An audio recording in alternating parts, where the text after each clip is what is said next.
Harlem, a vibrant neighborhood filled with rich, electrifying history and home to thousands of stories that shape how we see the world.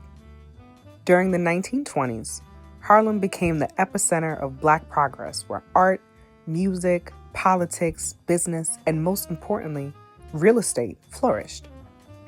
Among the many stories of resilience and innovation that emerged during Harlem's Great Renaissance, one stands out: the story of Edwards Sisters Realty Associates, the oldest Black-owned real estate company in New York State. The journey of Edwards founders, Lucille Edwards-Chance and Millicent Edwards, began in Guyana, a Caribbean country in the northern coast of South America, and was previously known as British Guyana. The sisters and this family in particular truly embodied an entrepreneurial spirit and a focus on education. After Lucille received a scholarship that granted her travel to the U.S., Lucille and her sister's first order of business was the creation of an employment agency near 34th Street in New York City that helped fellow immigrants find jobs.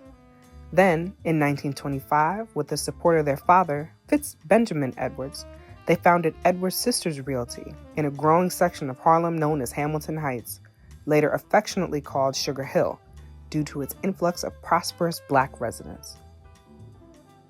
I think the African American real estate journey created the Harlem Renaissance. Because without it, I'm not saying that there would not have been a Renaissance, but Harlem's name probably would not have been attached to it because it really was a Negro Renaissance. And why is because of what happens in the teens and 20s, that if Peyton and others weren't facilitating Black people moving here, you don't have a Harlem Renaissance. I mean, I think the challenges for two Black women starting a real estate business in the 20s and 30s, there definitely are challenges, but I think there's opportunities too. I mean, there are women in Harlem in real estate. Like I said, Julia Ligon, I don't know a lot about her, but she's buying property in 1902 and 1903. And so in a way, that's probably paving the way for Edwards Sisters as well, is that there are other women who are doing it. They didn't have the, kind of the organizational base that Edwards Sisters eventually develops. The parallel between Harlem's development and the Edwards Sisters' rise were undeniable. In the 1930s, after Millicent's tragic and unfortunate passing in England, Lucille was joined by her sister, Sarah Edwards Gray, who eventually took over the management side of the real estate business, while Lucille founded the firm Chance & Gray, providing mentorship and opportunity for many young Black attorneys. In the early 1940s, they purchased a 17,000 square foot mansion in the affluent community of Hastings-on-Hudson, as well as land in Southampton, Long Island, essentially racially integrating both neighborhoods and paving the way for other Black families to follow. Progress, however, never comes without struggle. As the civil rights movement unfolded, Harlem faced an array of systemic challenges, including disenfranchisement, redlining, lack of access to fair housing and education, and discriminatory lending practices. Again, understand that you now have a huge population of African American in Harlem, and everybody's trying to get to the top of the hill. Into this mix, you still have whites living here in Harlem and fighting with the Blacks, or not allowing them to rent their units, or turning them down for discrimination or for any other reason. They didn't want what they called uneducated Blacks.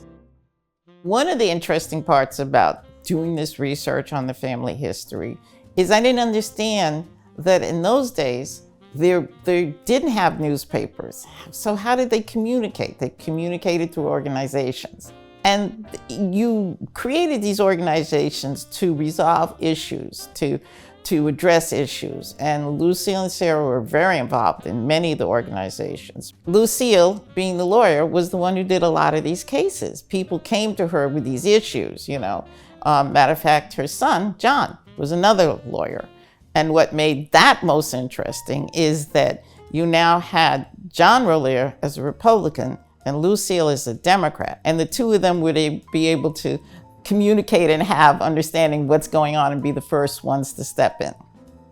The Edwards family also played an instrumental role in founding Freedom National Bank, one of the nation's first Black-owned and Black-operated banks that provided vital lending and financial services to the Harlem community. And Lucille later served on the bank's board alongside another trailblazer, baseball legend Jackie Robinson.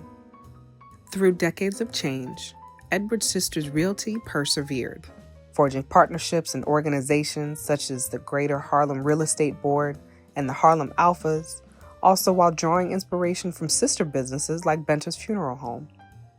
Today, Edwards Sisters Realty, rebranded to Ezra, stands as a cornerstone of Harlem's real estate community.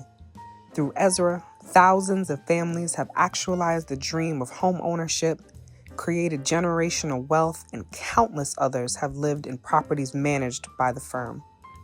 Without the vision and courage of Ezra's founders a century ago, the steadfast commitment of the generations that followed, along with the enduring support of the Harlem community, Ezra would not be what it is today, a living testament to Black excellence, resilience, and community legacy. As Ezra celebrates his centennial, it remains committed to building on this remarkable foundation for the next 100 years and beyond.